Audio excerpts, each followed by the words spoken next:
It's episode 130 of Off Script with Trish Close, intimate interviews with interesting people. Joining me today via Skype, I have David Becker. Hi, David Becker. How are you today?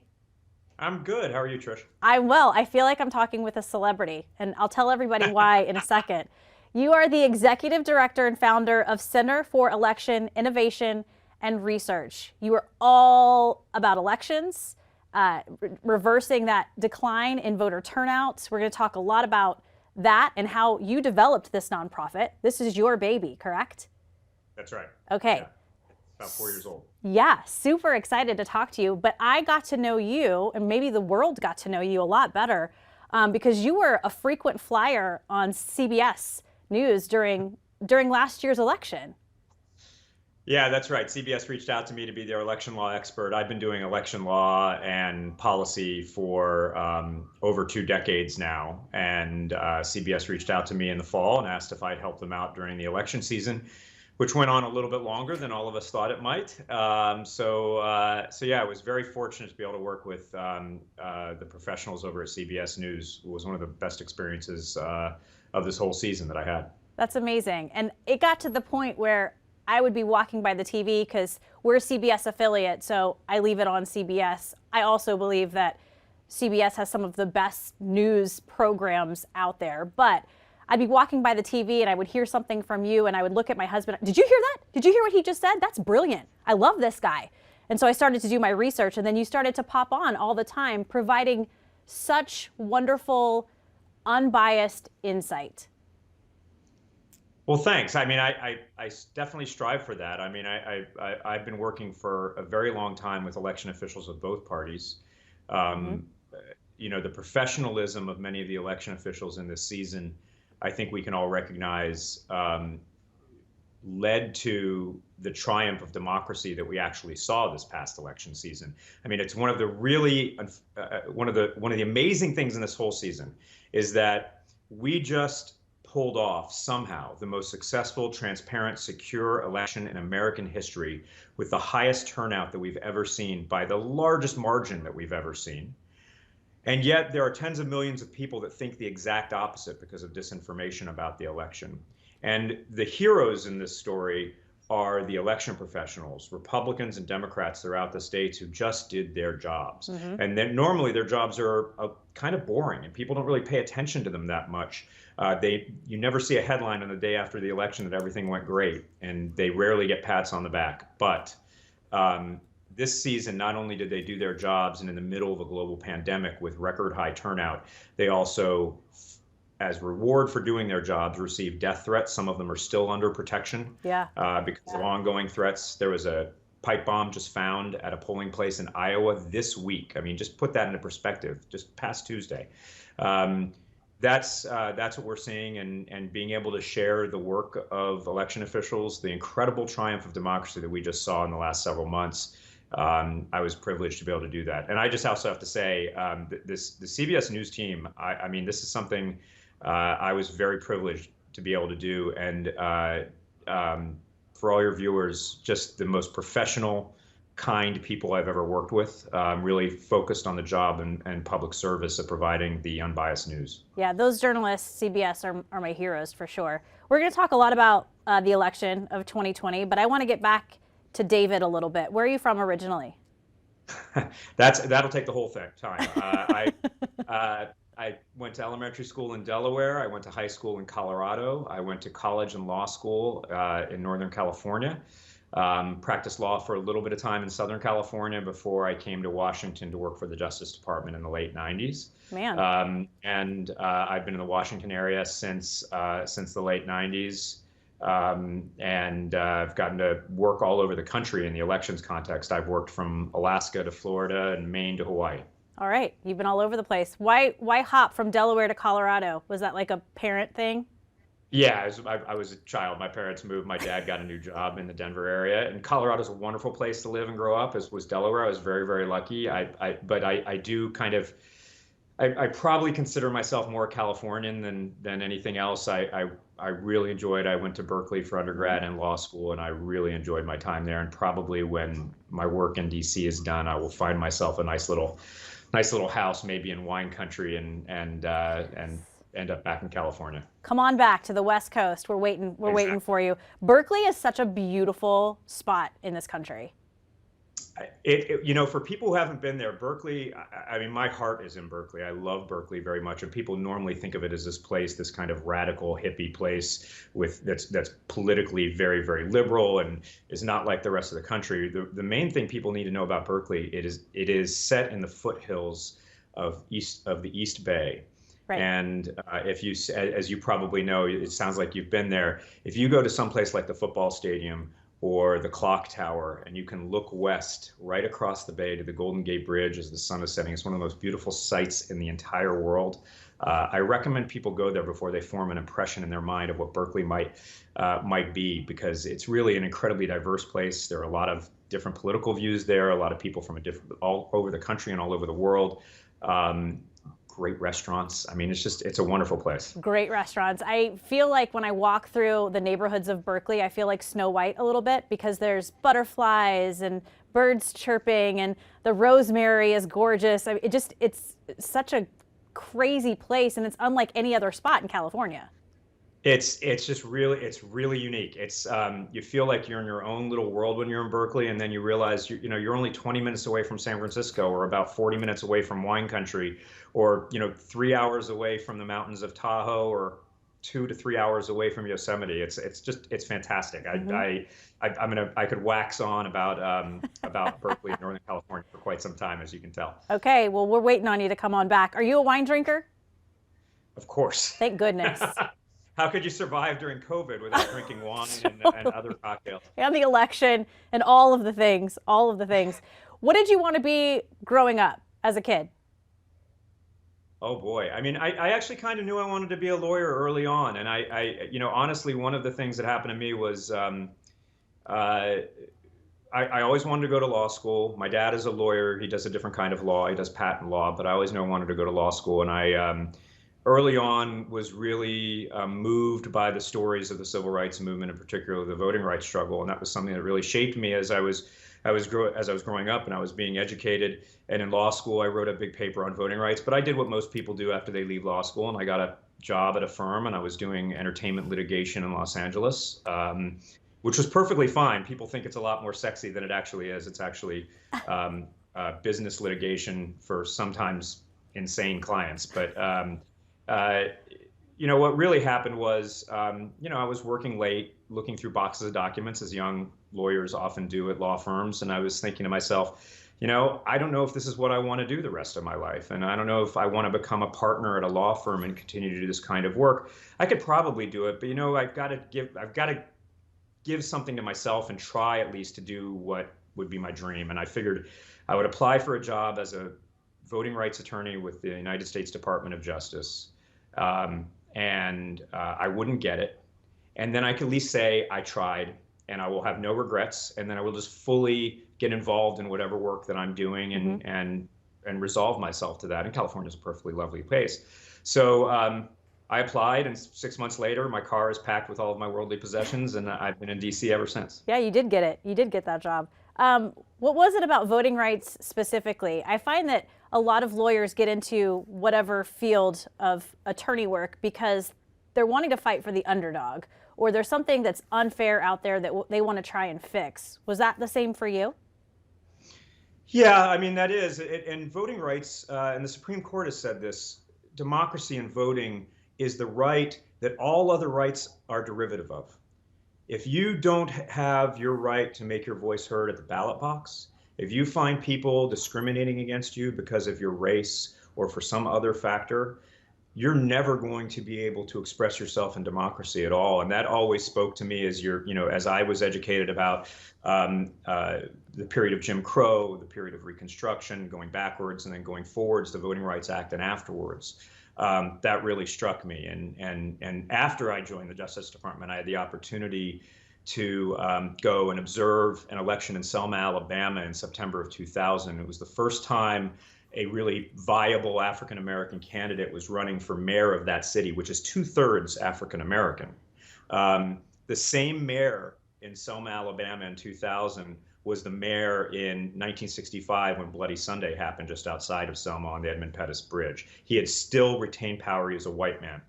And it was expected this election was going to be very close, and they sent me and another attorney down to monitor it. And the polls closed at 6 o'clock, and by 6:25, the incumbent mayor had conceded, and they had elected their first African-American mayor in their history.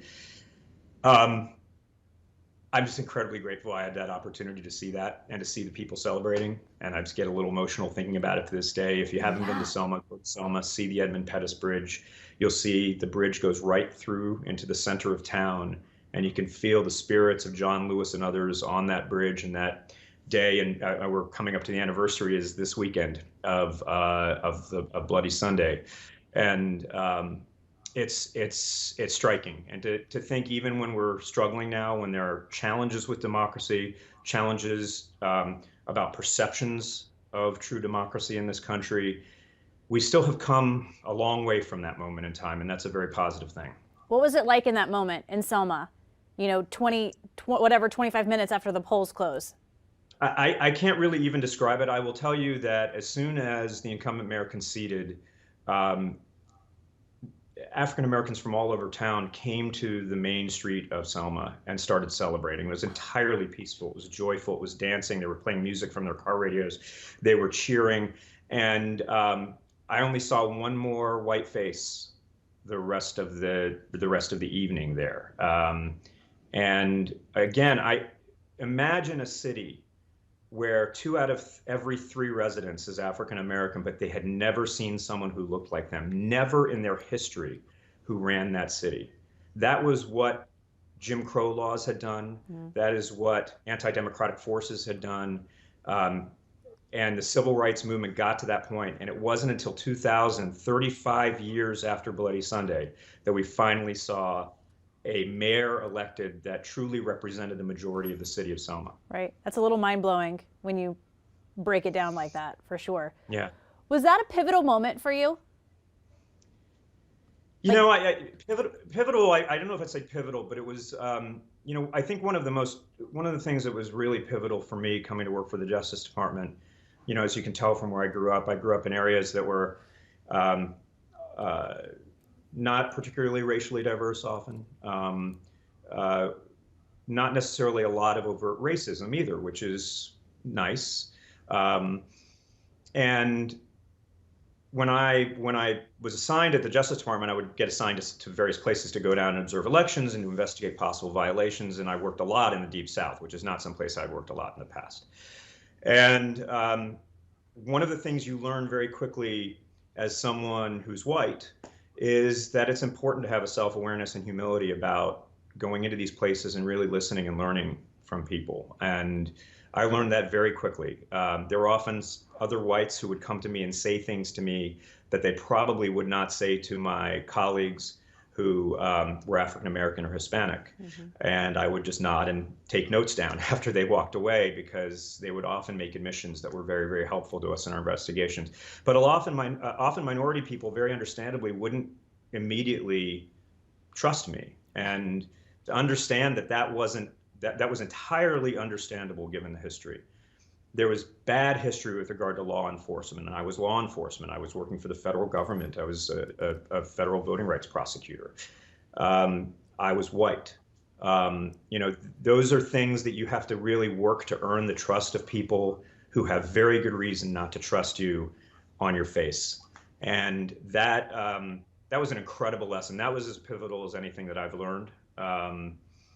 That people come from different perspectives, and that you take them where they are, and that you should learn from them, and you should be humble and really listen.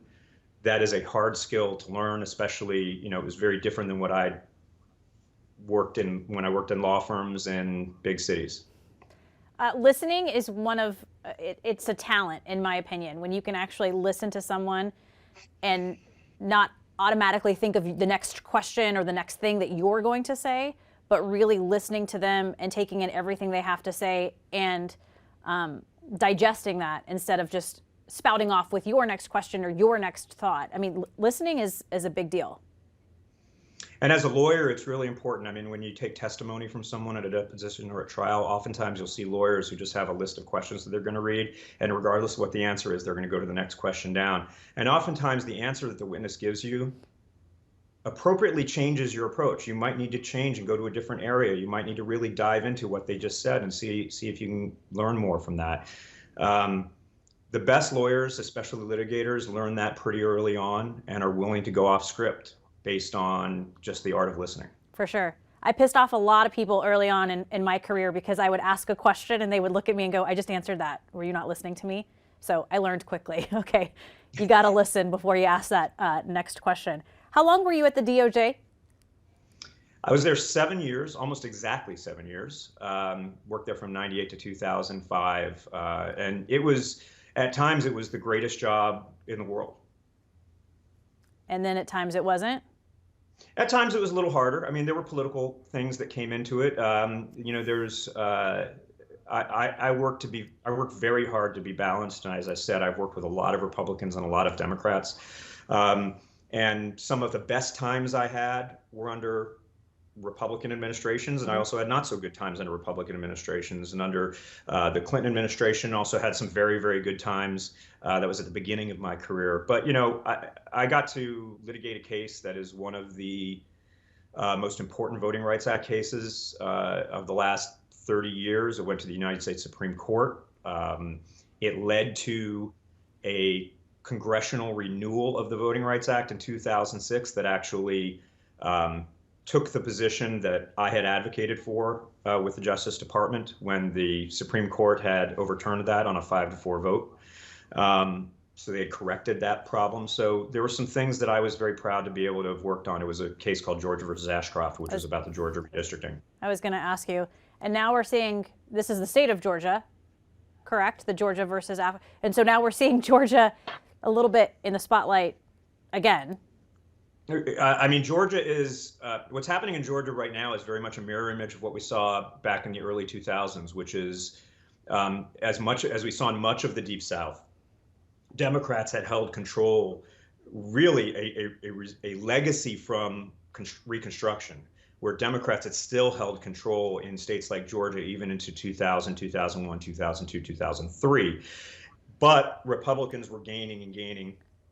And we now think of the South as deep red, but 30, 40 years ago, we would be shocked to see how Democratic it was, at least just as party label. The policies might be very, very different, but the party label was different. And so in 2000, what we saw is that Georgia Democrats were on kind of their last gasp of holding power at that time. And so they drew the districting lines in such a way that they could kind of retain power. And what that did, and people think the Voting Rights Act is just, you know, it's not political. It's really not about the right of minorities to elect Democrats. It's the right of minorities to elect candidates that they choose. Sometimes they're Democrats, sometimes they're not. Sometimes there are two Democrats in the primary and they choose one and white voters prefer another. And those are things that are protected under the Voting Rights Act. And so what we saw in Georgia in the early 2000s was that the Georgia Democrats were protecting white Democrats at the expense of black Democrats in many cases. Right. And we won that case in the lower court and lost it in the Supreme Court, and then the Congress reestablished the standard that we made. And I think what we're seeing now is something similar, which is where Republicans are kind of holding on. You talk to any Republican who really knows anything in Georgia, and they will tell you they saw this coming. The political dynamic in Georgia was naturally changing. It was getting closer and closer and closer, and really it was dead even. So the results that we saw in Georgia in this last election cycle not only weren't a surprise, we should have been surprised if we had seen anything other than this. Gotcha. And this is, I want to get to ERIC, the Electronic Registration Information Center. That came before the Center for Election Innovation and Research, correct? Okay. Wow, and you've so, done your research, yeah. Yeah. I am a journalist. Got a whole timeline of my life there. I mean, this is, we should, you'll have to send that to me so I can remind myself about what I've done. Put it up on your mirror every morning so you can be like, oh yeah, that's right. But this is, ERIC helped a bipartisan group of nearly 24 states correct almost 4 million out-of-date voter records. That's insane to me. Yeah, the Numbers are higher than that, actually. Really? That's kind of old information. Yeah. So ERIC, the Electronic Registration Information Center, is something I led the effort to create when I was working at the Pew Charitable Trust. I led their elections team there. And we worked to, one of the things, if you talk to election professionals, not the people who are political, but the people who actually run elections, we talked to them about, a dozen years ago, and I said, if you could fix one thing in elections, what would it be? And they all agreed it was voter registration, because it's really hard to keep voter records up to date, mainly because people are moving. There's nothing nefarious about it. There's not fraud that's happening. We know that fraud is extremely rare in the United States, but people move a lot. About a third of all Americans move every 4 years, which is an election cycle between major elections. So trying to keep up with that information and make sure the voter records reflect that is not easy. That's a data problem, really. And we created this data center called ERIC. It started with 7 states, a bipartisan group of 7 states in 2012. It's now grown to 30 states, actually. States as blue as Oregon, Illinois, and Connecticut, and states as red as Alabama, Utah, South Carolina. The states share data. They identify when people move between states, within their state, when they've died. And they also identify people who are in their, for instance, their motor vehicles database, but who don't have a voter record. And so ERIC has been responsible. We're still getting complete data from 2020, but I think it's getting close to, it's over 10 million records that have been updated with correct address information, which is incredibly enfranchising and good for election integrity. And also, probably over 10 million new registered voters that have been contacted by the states themselves and invited to register, and registering the most convenient way possible, which is almost all, in most of the states, it means online voter registration, which is really convenient and effective. So it's probably the thing I'm most proud of in my career. It's had a huge impact on voting in the states. It's made it more convenient. It's given it greater integrity. People know the voter rolls are more accurate, or they should know the voter rolls are more accurate in these states that have joined ERIC, and more states are about to join. And it's been one of the things that's best about it is it's been done really quietly, and that it's quiet because it's not an exciting, divisive story. It isn't just the blue states or just the red states that are doing this. I often say there's a Secretary of State Merrill in Connecticut and a Secretary of State Merrill in Alabama, and they agree on literally nothing, except they're both in ERIC. That's so amazing. That's really, it's a really great accomplishment, and we're seeing now. Just today I've talked to 2 states, one of which is very blue, one of which is very red, both of which are moving to join ERIC sometime in the next year. Congratulations.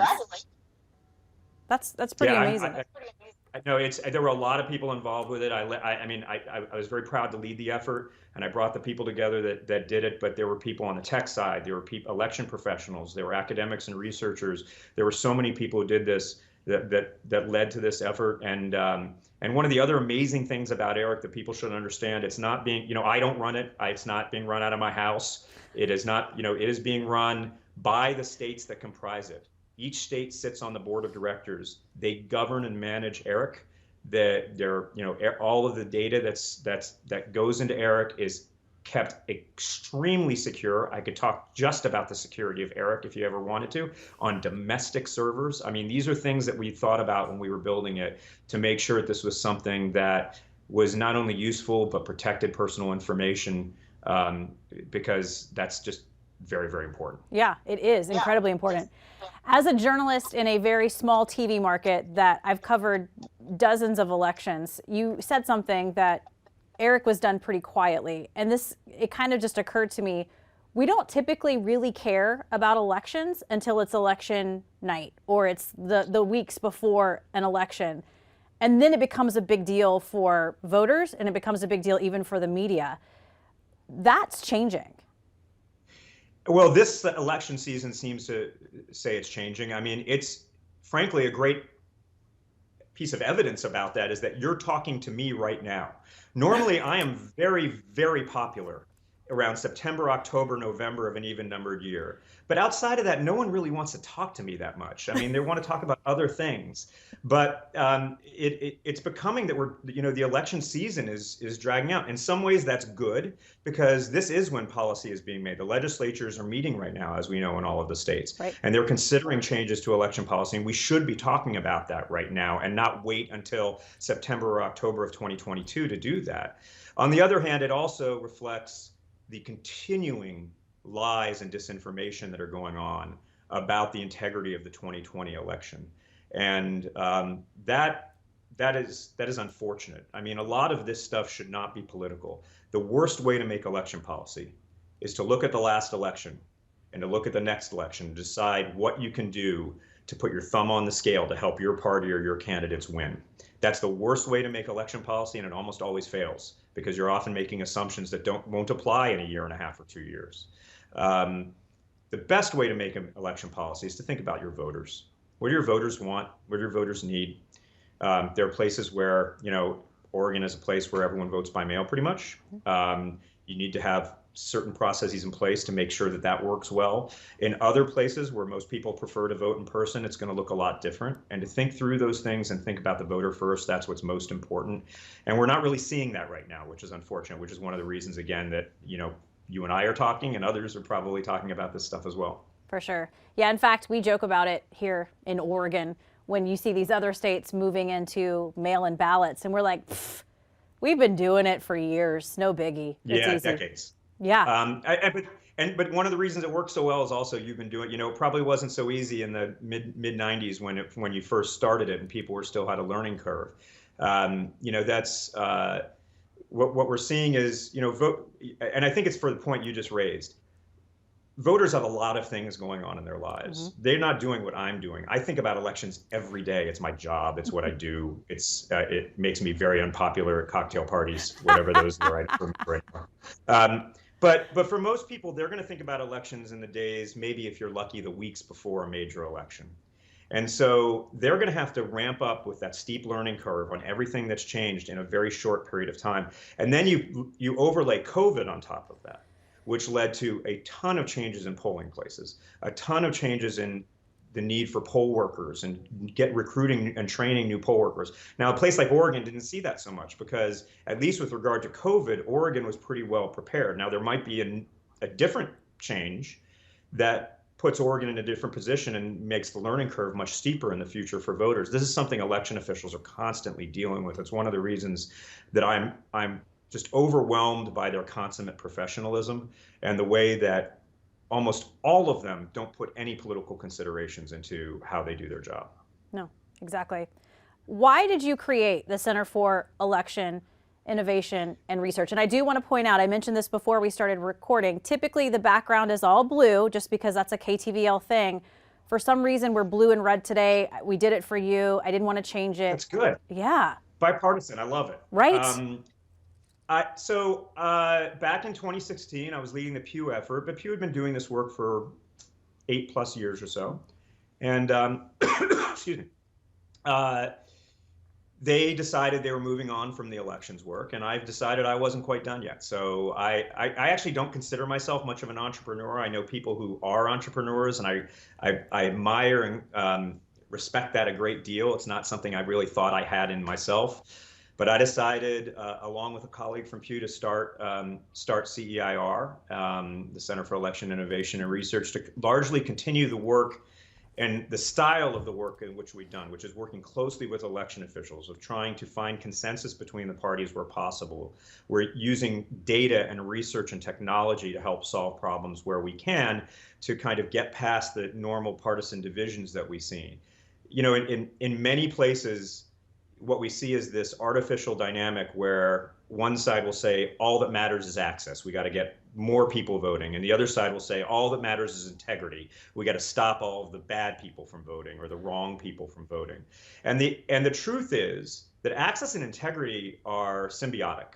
That if we wanted the most accessible voting system in the world, we could say just text your vote someplace. It's incredibly accessible. It's not secure at all. Or if we wanted the most secure system in the world, we could say, go to this one particular location in a concrete bunker and give a blood sample and then mark your vote down. That's great, but it's not accessible at all. So we need to find a balance between those two things, and finding that balance really drove the work that I've been doing throughout my career, but especially lately at CEIR.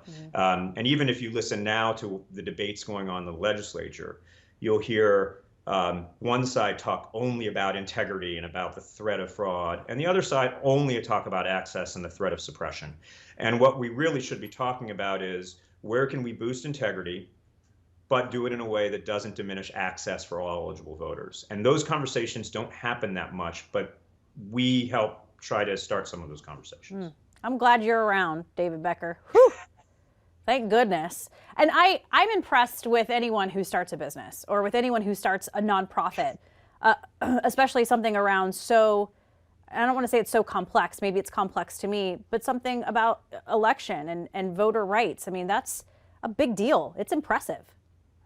Yeah, I mean, there are a lot of groups that work in this space too. So, I wasn't starting a business. I didn't need to find capital. I didn't need to, achieve some kind of profit margin over a period of time. But I did need to find, as a 501c3 charity, I did need to find donors. I needed to fundraise. I needed to get money to make sure that I could hire staff and have an office and everything else. And that takes some time. Was that hard? We were able to do it. Asking for money? It was, yeah. I mean, most of our funders are kind of institutional, large foundations.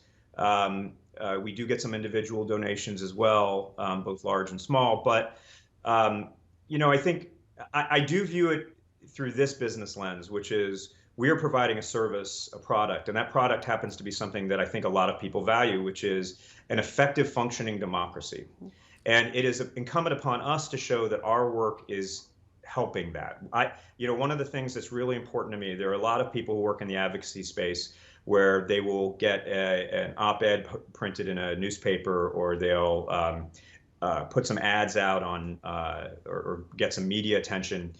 And that's nice, but only if it helps move you closer to your goal. I mean, ultimately, when I mentioned the quiet part, oftentimes we trip over ourselves trying to take credit for things.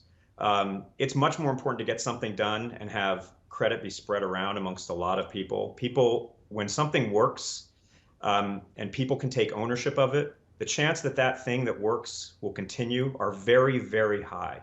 And I learned that at DOJ. Sometimes I didn't sue places that were not quite in compliance with federal law because they wanted to be in compliance. They just needed some help and guidance to get there, because some of these issues are rather complicated. And so we would fashion some kind of remedy that they could own, that they could say, we did this on our own initiative. And those are still in place 20 years after I've had those conversations with those states or counties, whereas consent decrees expire at some point in time. And people are much more willing to perpetuate something good that they've done that they feel ownership on. Yeah, that's powerful. That's really powerful. Was it fun suing people sometimes? It can be. Look, if people are doing the wrong thing and you're on the right side and you are fighting for the underdog, as you said before, that can be great. I mean, and it is much better than, litigation over accounting of a movie series, which are things that I used to do. I mean, when I get to stand up, and I sued Democrats and Republicans, for me, it's not a political pursuit at all. Being able to fight for the underdog and to some of the best moments I had in my life, I haven't done it in a while, but litigation can be fun. Litigation is about 1% really fun and about 99% really hard, roll up your sleeves, thankless work.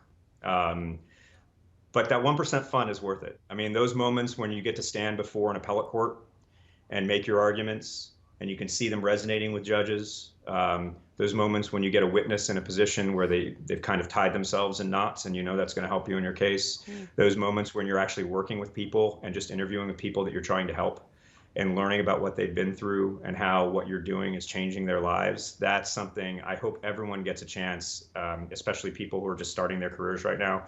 Think about that. If you find yourself in a job where your soul gets fed like that every day, you've won. Oh, Doesn't matter how much money you make, doesn't matter what your title is, how much power you have. When you get that every day, you've won. that gave me goosebumps a little bit. I read something yesterday. It was from a Navy SEAL, and he said, "You have one life. Do what you love. Don't do just something to get by." And that's kind of, searching for that passion. I mean, not everyone has. Look, I'm very sensitive. I mean, a lot of this was luck. You apply for the right job at the right time. There were moments in my career I was like, oh no, what am I going to do next? And things worked out. And some of it was hard work, but there were always luck elements. There are for everybody. But if you get to that point, if you can find yourself a way to get yourself on that track and put yourself in the position where the right thing happens and you can grasp it, you will never be sorry. I mean, honestly, I think about this during COVID. COVID is hard for so many people. Yeah. It's isolating. I travel all the time for my work. I haven't been at an airport in a year. Very, very strange for me, but because every day I'm talking to people who are doing this great work for democracy, because I know I'm having an impact and my colleagues are having an impact. Mm-hmm. Those kinds of things are making it all worthwhile. And, I've been able to help, survive COVID because of that.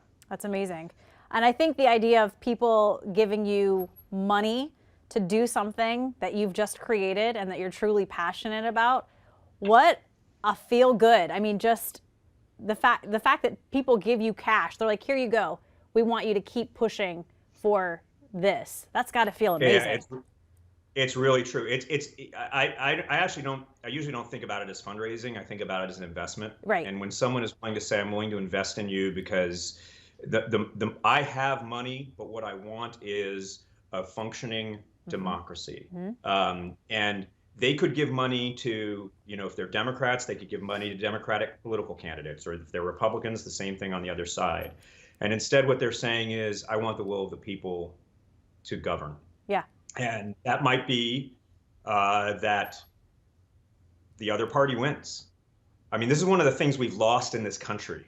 The ability to accept in a country as closely divided as we are, that the other side might win. Right. That is weird. Think about it. We live in a democracy. Of course the other side could win. That's just incumbent in everything that we do. And I've never seen it like it is now, where there's a portion of the country that cannot conceive of the idea, cannot process the idea that their candidate might lose. We saw it to a much lesser extent in 2016. I will tell you, I was very clear at the time. Donald Trump won legitimately a majority of votes in states that comprised a majority of the Electoral College.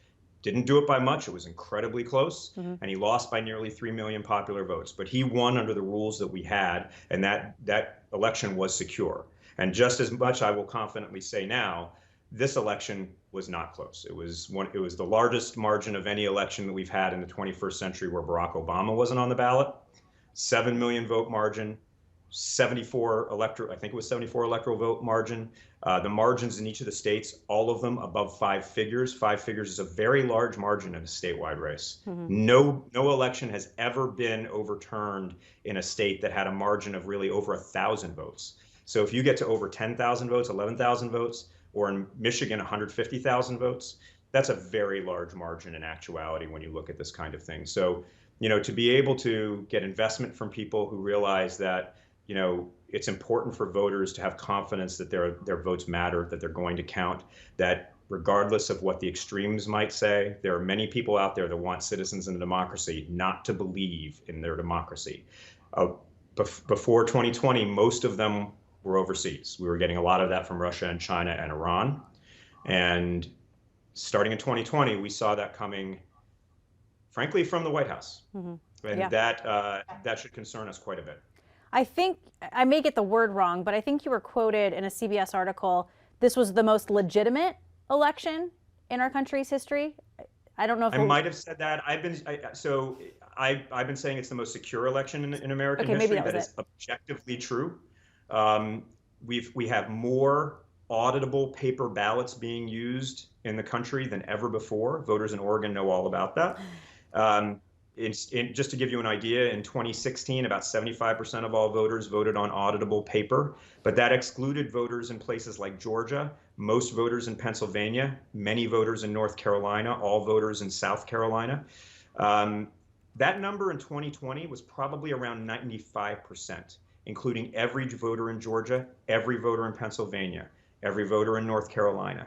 So this was a huge improvement. And there are many, many other things that happened as well. Better information sharing between the states and the federal government, more audits of those paper ballots that I mentioned. Georgia actually counted their paper ballots 3 times in the presidential race, twice by machine and once entirely by hand. The hand count is so important. The hand audit is so important because for all of the conspiracy theories about voting machines being hacked, by the way, which both sides have made those claims at various times, a hand audit doesn't use that software. It confirms that the software worked appropriately.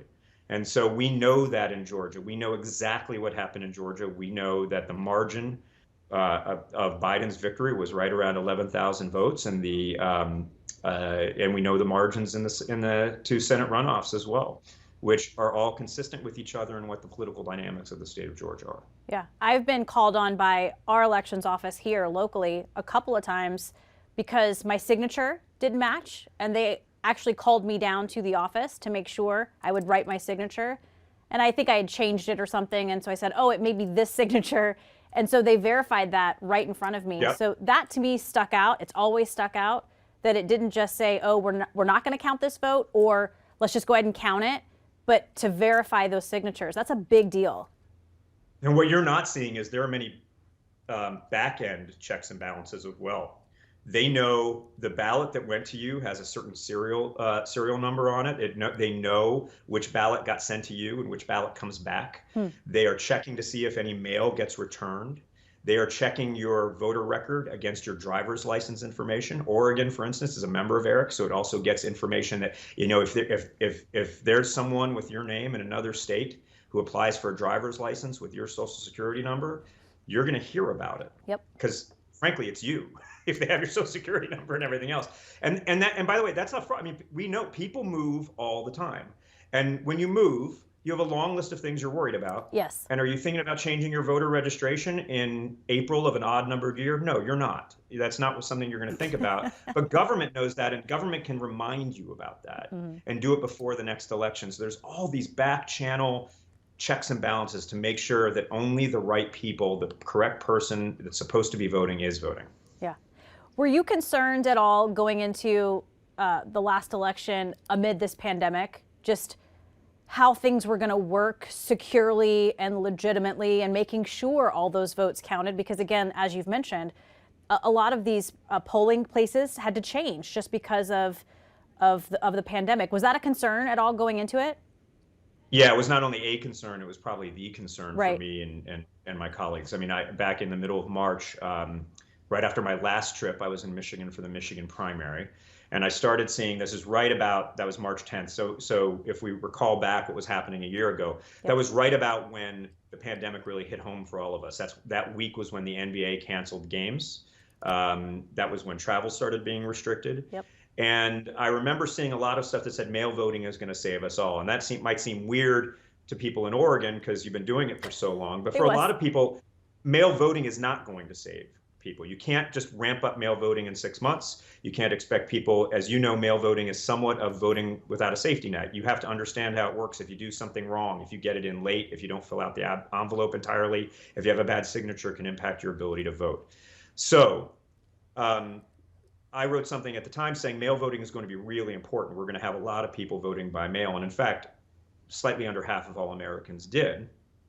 But over half of all Americans still chose to go and vote in person. And we knew we were going to need to have appropriate sites, which meant larger sites that could accommodate social distancing.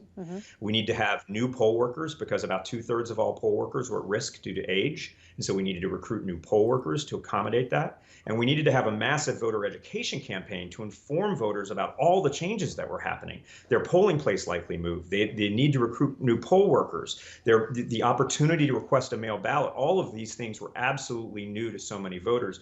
And then I want to even throw out there were many states that had already decided to radically change their mail voting options. Michigan, Pennsylvania, New York, mail voting was available really for the first presidential election ever. So there were going to be a lot of people that were already facing a steep learning curve. Right. So we were facing that. I worked, Mark Zuckerberg and Priscilla Chan gave my organization money to re-grant to states. We gave out over $60 million in grants to states for voter education. Those states were both red and blue. About half of all of the election officials we gave money to were Republican, and half of them were Democratic.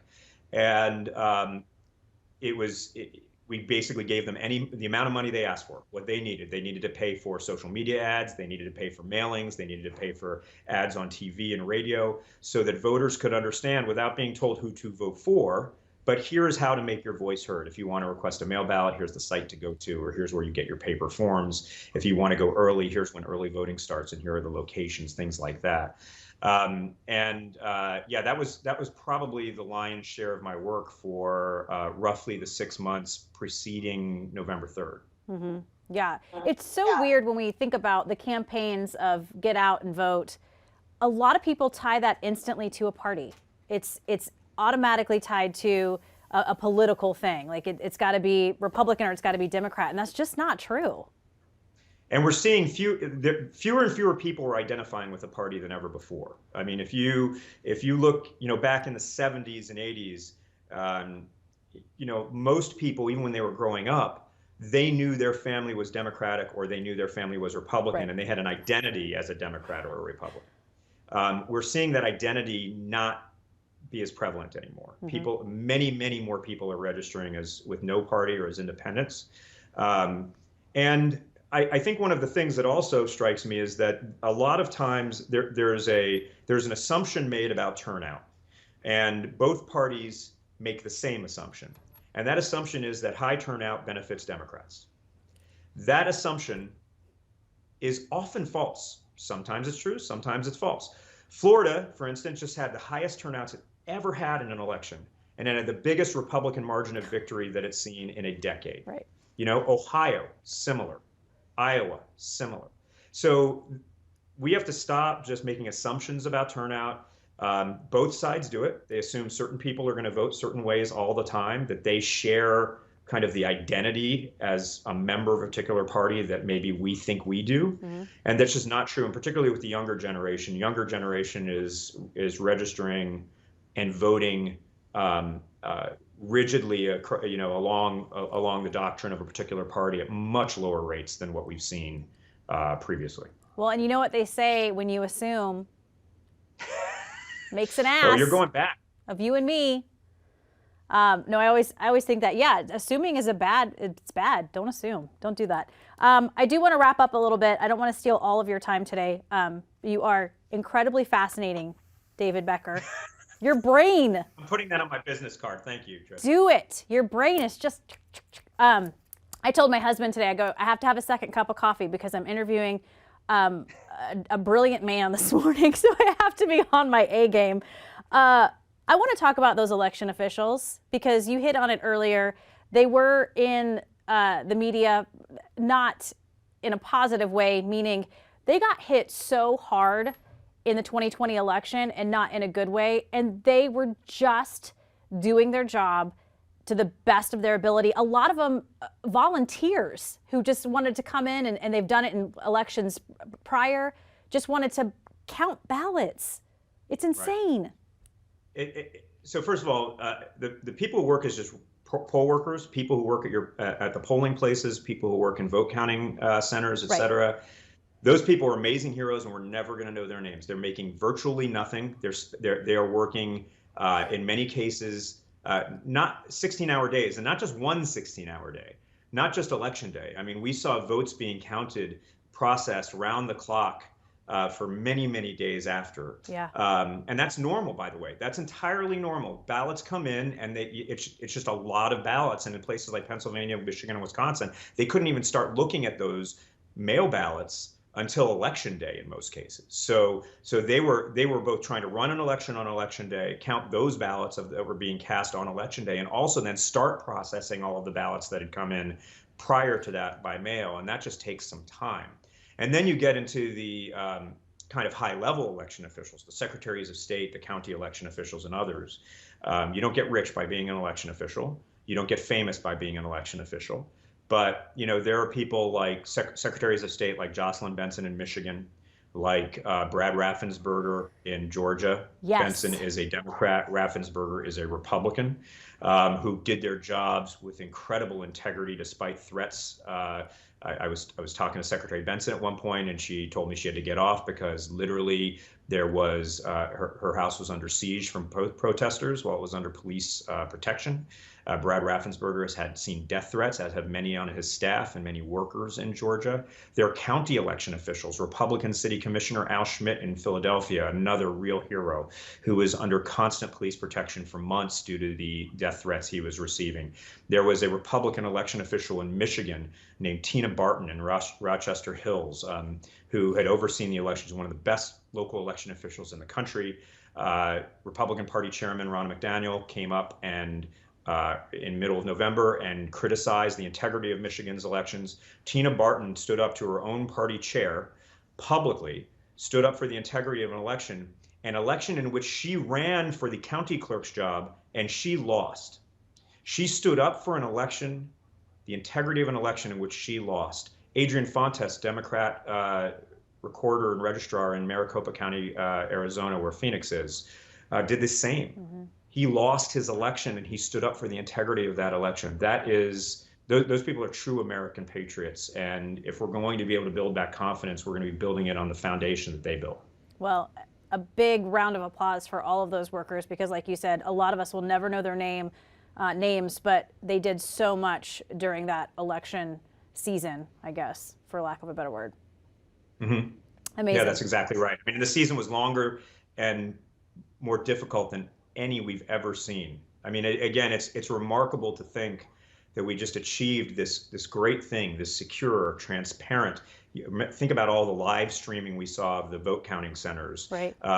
Think about the pre-election litigation that set the rules for the election beforehand, like we've never seen before. More post-election litigation before courts than we've ever seen before, with nearly unanimous rulings against the Trump campaign. Mm-hmm. And we achieved all of that and are confident in the elections. And we did that in the middle of a global pandemic with inadequate resources. Congress didn't provide enough money to the states and counties.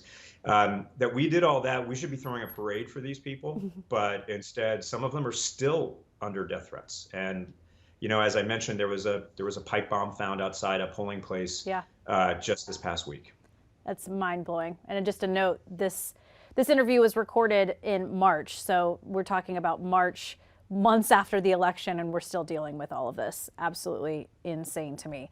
Okay, I want to wrap up a little bit and get to the final three, but I am glad we're keeping you in a job, it sounds like, with all of the election hoopla. I don't want to call it hoopla, but I mean, we're keeping you in a job. Yeah, I guess. I think I'd rather move on to something else. I'd rather democracy just be fixed like that. But democracy is ongoing work, even in the best of circumstances. Our country changes, our policies change. We're going to always have some room for this, and more importantly, we're going to have a need while people are trying to, especially politicians, are trying to game the system to achieve some kind of political ends. We're going to have a need for the ability to bring consensus, to find consensus between the parties and some policies that really put the voters first. And so I think I'll probably be working on this for a while. Okay, good. I'm glad. That makes me feel better. And I do want to point out, you were quoted saying this election worked better than any other election. That's what you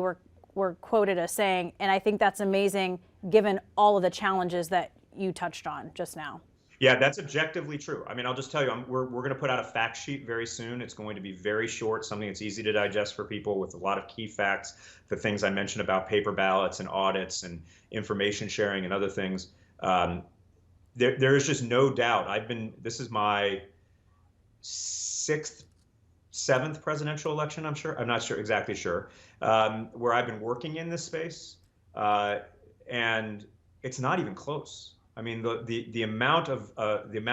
degree to which we could verify this election, where voter rolls were more accurate than ever before. We had more early votes than ever before also, which early votes are an early warning system. If you see a problem, if someone had hacked into a voter database, for instance, or someone was committing fraud, you'd see it during the early vote process. But we had 100 million early votes this time, and we didn't see any of that. And we saw few lines on election day. I mean, it's really, it's a triumph of democracy. There are many, many people to credit for that, including mostly the election officials who worked just tirelessly and thanklessly to get this done. I like how your face lights up when you talk about this. Thanks, I guess. I mean, it really is. I mean, it gets me down sometimes, too, to see the dichotomy between the success of the election and the perception amongst some, particularly supporters of the loser, that that the election didn't have integrity. But honestly, if you had told me, a year ago that the pandemic was going to be where it was and that we were going to be able to achieve this kind of success, where 2/3 of American eligible voters, the highest percentage in American history since women were granted the right to vote over 100 years ago, 2/3 of American eligible voters were going to be able to cast a ballot that would be counted, that we would have over 20 million more voters than we have ever seen in any American election at any level in American history. I mean, we should be throwing a parade. We should be throwing a parade. Well, I'm cheering for you over here in Oregon. Well, thanks. And hopefully I'll come visit Oregon again sometime. Once travel starts again, Oregon is one of my very favorite states. And talking about great restaurants, Portland, a very underrated restaurant city. Also, Mr. Wine Man, Southern Oregon has a fabulous wine scene. Fabulous. Are you gonna be telling me about the Oregon Pinot Noirs out there that everyone loves to talk? Well, see, here's the thing. Up north, they're known for Pinot Noir. Nothing against the Willamette Valley. I love the Willamette Valley. But down here in Southern Oregon, we're known for, we can grow anything because we have microclimates. So Pinot Noir, Malbecs, Tempranillos, Grenache. I mean, we do it all down here. So you got to come visit Southern Oregon. Sounds like I might have to get on PCH and drive from Seattle down to California at some point. Okay, now you're talking. Now you're talking. That's it. Okay, plan it. All right, let's get to the final three. David Becker, the best advice you've ever been given. So I don't remember who gave me this advice, and but I remember I've given it a lot, and it's something I've kind of adapted over time, and that is no is the second best answer you can get. There have been so many times when I've been working with someone and trying to get negotiations, and they just drag out and they don't go anywhere. No is clarifying. Yes is always number one. That's wonderful. But you rarely get a yes. Sometimes no is a very, very clarifying thing, and it sets you in a new direction. And no is that's not a loss. A no is a near win. That tells you to go in another direction, to try something new. And I've used that very many times. I can't tell you how many times I've heard no and tried something new and found that what I tried new was actually better than what I was trying the first time. Man, that's brilliant. That's good stuff. That's really good stuff. It is, especially asking for interviews. That's the first thing that popped in my head. Oftentimes I don't hear anything. I don't hear anything at all. It's just like an empty space. But then when you hear like, no, not right now, I'm like, okay, gotcha, moving on. Yeah, that's exactly right. I mean, it's like, in your personal life, if you're, in your, and there's my dogs, they're agreeing with me. But whatever you're doing, I find no is just, it's a palate cleanser. It moves you on to the next thing. I try never get depressed over a no. Okay, good to know. I'm going to take that in. What kind of dog do you have? Got a couple dogs. They're both rescues. One's a dachshund mix and one's kind of a mostly beagle.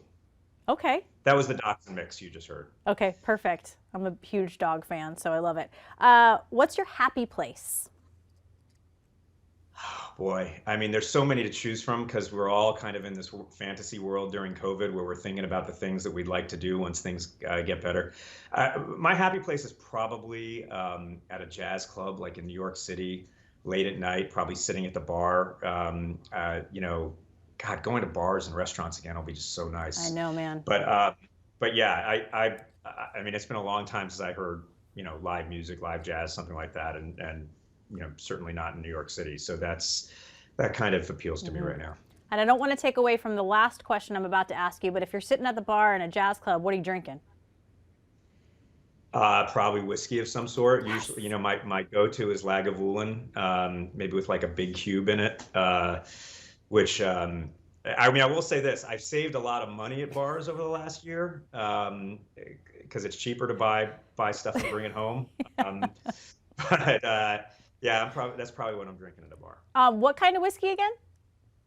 Lagavulin. It's a single malt, 16-year-old single malt Scotch from the Islay region of Scotland. And if you watch Parks and Recreation, it's Ron Swanson's favorite Scotch. He actually goes to the Lagavulin distillery at some point. That's awesome.